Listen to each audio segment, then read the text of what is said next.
Hello there, Thomas here. Gonna give my first impressions of World War III. Gameplay in the background is Team Deathmatch, some of my first games right after I set up my sensitivity and keybinds. This video is mostly unscripted, just some bullet points sitting in front of me here, so I apologize for any tangents or off-topic discussions or if there's any burping. I just had some pizza.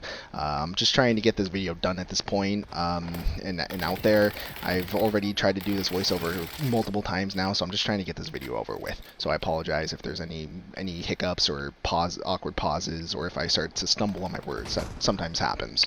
So, going right into it, in case you don't know, World War III is a relatively new, as far as hype is concerned, it's a relatively new first-person shooter that's going to be going free to play in the next couple days, maybe weeks. Though I think they should push it back a couple months and delay the game. And the reason why I think they should do that is because not too long ago they set up a one-day stress test for their servers where anyone could join in and play the game, regardless if you paid $15 to get into the closed beta or not, or even more money if you wanted some of the higher tiers that got you some extra stuff. You were able to just go in for one day, make an account, and play the game. Excuse me. There was one of the burps that I was talking about. So it's just you were able to go in, play the game, and a lot of the complaints that I was seeing on Reddit and on the Discord was that during that stress test, their servers just were not ready for the influx of players that is going to be coming in right off the bat with a release to free to play. And given the precarious position that they're in now, because if you don't know, World War III came out in 2018, and a lot of people were really hyped about it because Battlefield 5 was coming out at the time. Excuse me. And there was a lot of controversy around Battlefield 5, and a lot of people were saying that World War III is going to be the game that the modern shooter that we were looking for.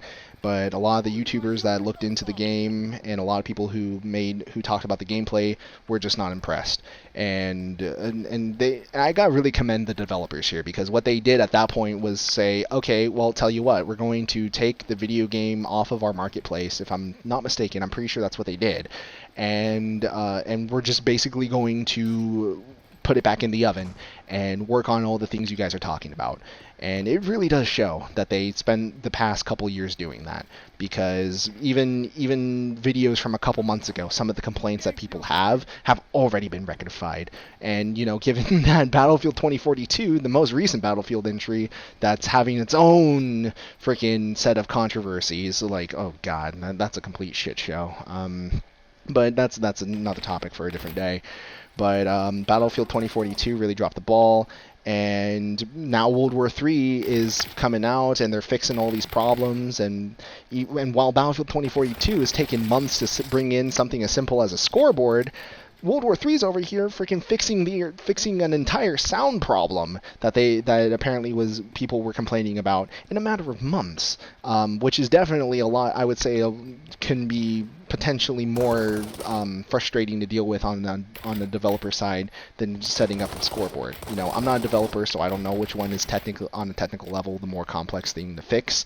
But you know, they definitely have done a lot, and they do it at a pace that people seem to be okay with. And for me personally, seeing them listen to the community and really do everything they can in their power to make this game as best as they can, that really does go a long way with me personally. I really think that if they continue with this trend of listening to the community and listening to feedback and working on the game and making the game that we want as a whole, I really think that this game's going to go places.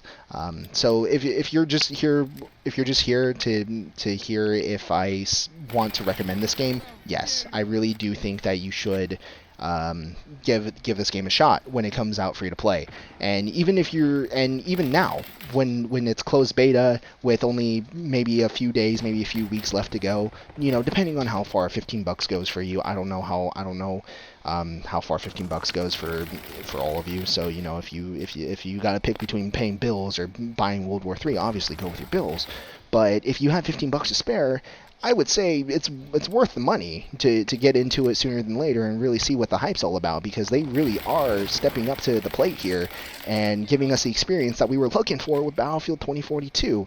And if they just continue working at it and continue adding in new mechanics, new features, and continue ironing out all the bugs as they have been doing, this game really has the potential to really stir the pot, shake things up a lot. Because as of late, Call of Duty and Battlefield, they haven't had a lot of reason to innovate or do anything new. And I attribute that to stagnation and complacency. And I don't know if you, and in my personal opinion, complacency and stagnation are the enemies of innovation. And and the first-person shooter is long overdue for some innovation. So for World War III to come in and really essentially light a fire under Call of Duty and Battlefield's asses, and really with some decent gameplay and being free to play and non-intrusive microtransactions, if the developers are to be believed, because grain of salt and everything, these are developers don't really have a track record of being fully honest. But if they continue with this trend, I really do think that they're going to really start to. They might even usurp Battlefield off of the throne. I'm not personally an advocate for watching game series die, especially decade-old game series. But if you're just dropping the ball and making really stupid mistakes, as I feel that Battlefield 2042 has been doing, and someone else comes along and says, "Oh, well, we see the mistakes you're doing. We're going to learn from that, and we're going to do it faster," then it is what it is. And I'm perfectly okay with that, because World War III, as it is right now, is a pretty decent game, and it's not even out of beta yet. So it's really come a long way since 2018 when it first came out. What else? So let me. I kind of went on a tangent there. I need to find my place in my bullet points here. So yeah. So as far as gameplay goes, it's not exactly. It's fast but also slow, and I know that sounds contradictory, but let me explain that here. The gunplay itself is pretty quick. It takes 3 to 5 shots to kill to the body, even less to the head, which for me personally is like the sweet spot, right? Anything less than that, where like you're getting 1 or 2 shots to the body to kill someone, that's a little too fast for me. So games like Insurgency and the hardcore mode in Call of Duty, those were not really my cup of tea. And then on the other end of that spectrum, you have games like Halo Infinite and Apex Legends, where you not only have a regular health pool, but then you have a very extensive armor buffer on top of that. So then that's just too much in the opposite direction. I like games where it only takes a handful of bullets to kill someone. That's just my personal opinion. And World War III has that pretty much down to a T, and I can't really complain with how they balance the weapons. The only thing I can really complain about as far as the gunplay is concerned is how they handle armor. And they've kind of gone in a more realistic direction with it, which I don't really agree with. But that's just me personally. And in case you're wondering, basically how armor works in World War III is if you equip armor, it's essentially a plate that goes onto your chest. And just like in real life, it doesn't cover your entire chest. It only covers most of your intestines and your lungs and your heart and everything. And if you get shot there, you get damage reduction. But if you get shot like in your collarbone or in the side of your stomach or in like the side of your body or even in the back, you don't get a back plate. You only get a front plate.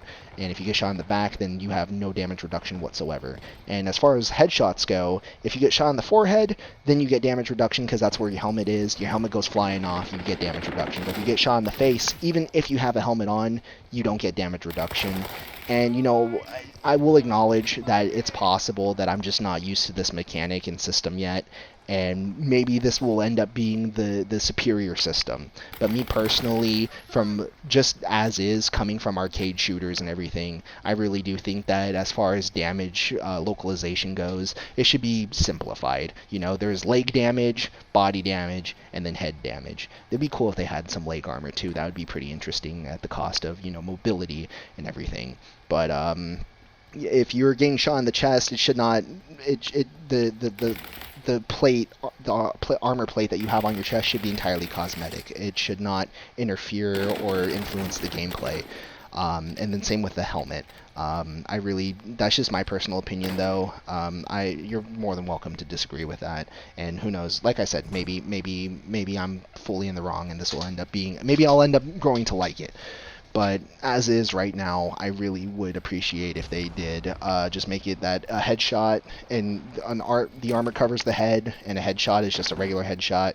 And if you have a helmet on, you get damage reduction for that first shot, and then after that, it's no more damage reduction.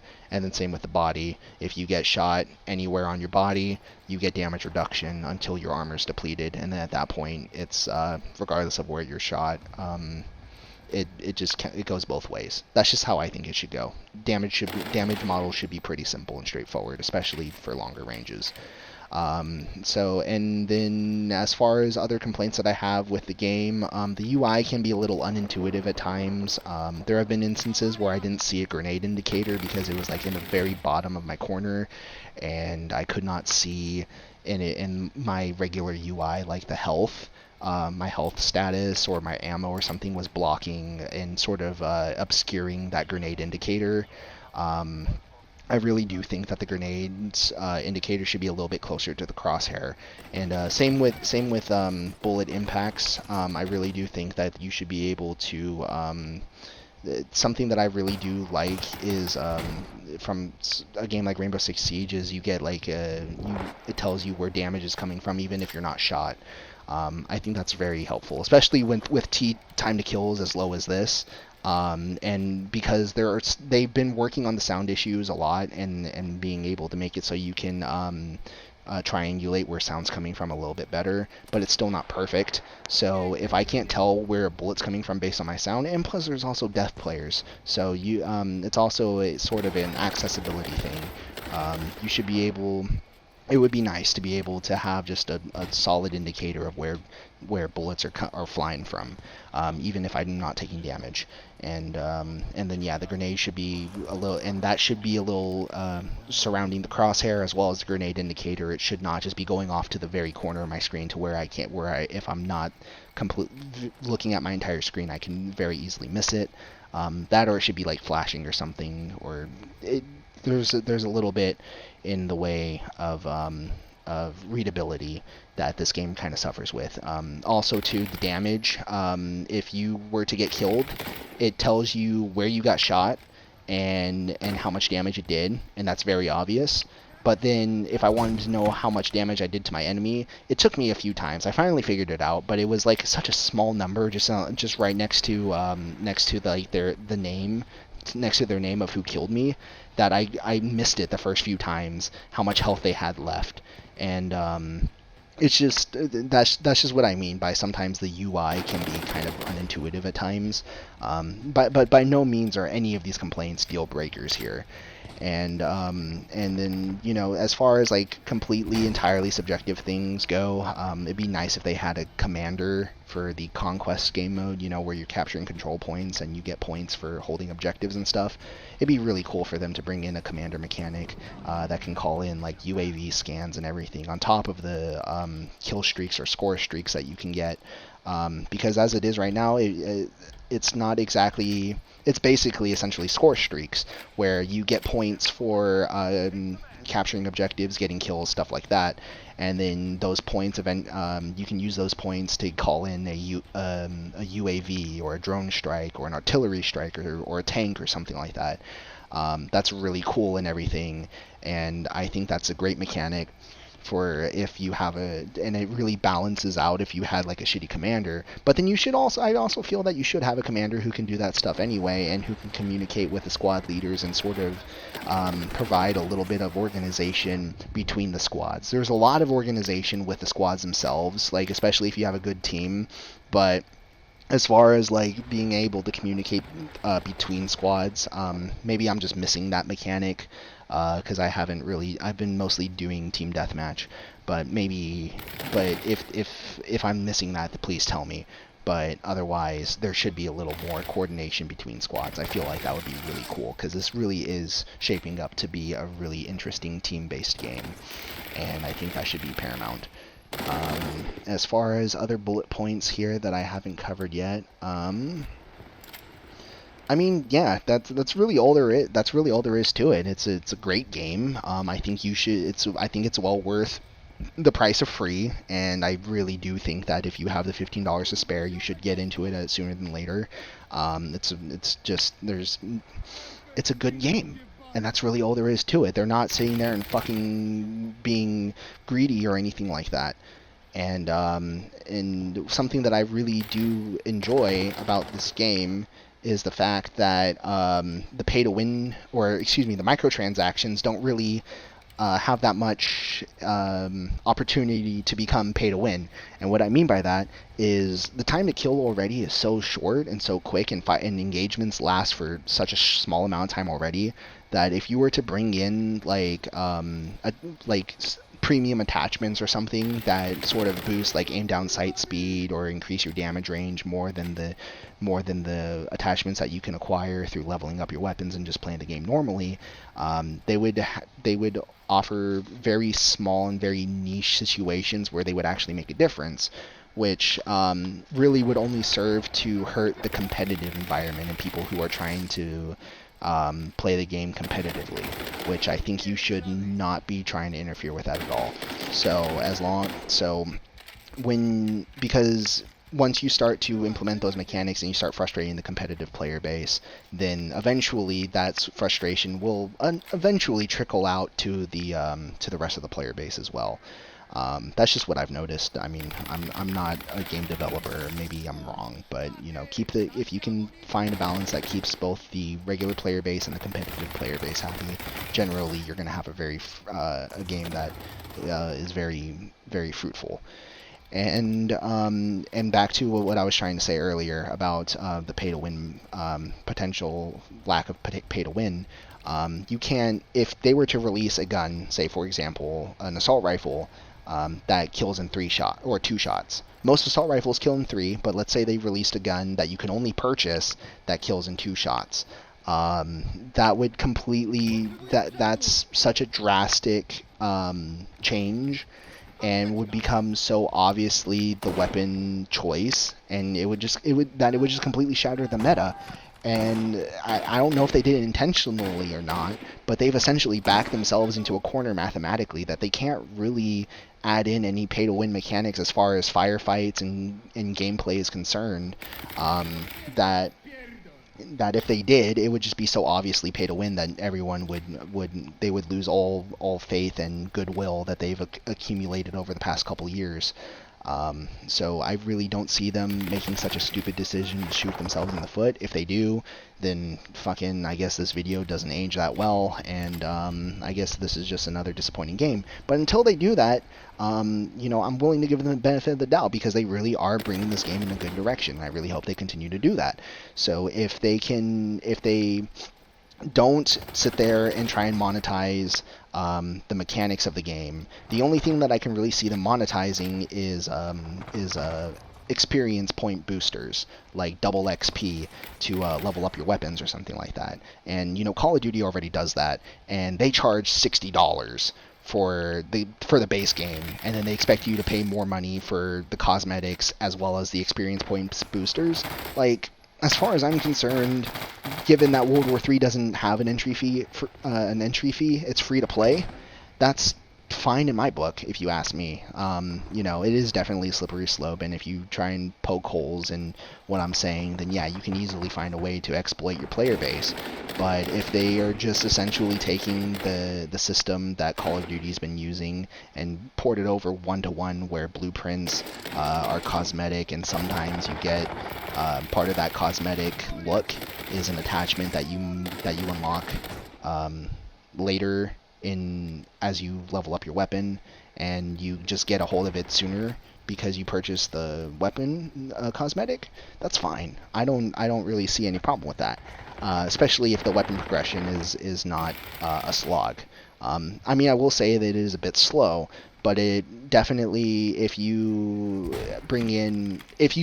were to bring in triple weapon XP and make that something that you had to purchase to upgrade your weapons, yeah, I would probably start to get really worried. But if all they're bringing in is double XP tokens, because that's apparently something that people have been seeing, is booster packs and stuff, like icons and stuff for that, and it's only for 2 times. I mean, like I said, anything that Call of Duty does, World War III basically gets a pass on because they're free to play.